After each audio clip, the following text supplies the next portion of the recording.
And I think that a tool like this definitely reminds us of how many grafts are needed to restore a scalp closer to its original density.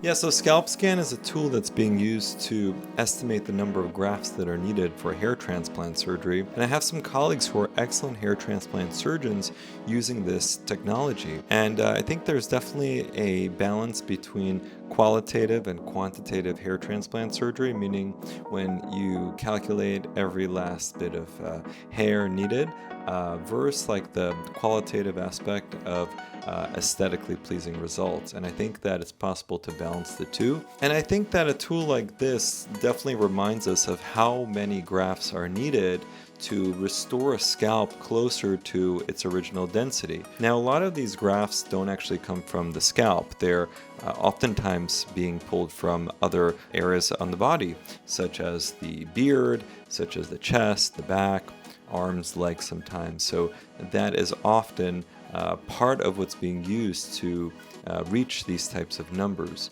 And again, anytime you reach for very high numbers for a hair transplant, especially in one session, your overall risk will go up that various different problems can occur, such as increased scarring, such as poor healing. So if you're going to get one of these very large giga sessions, make sure you're going to someone who's highly reputable, who's used to doing this size of procedure quite often.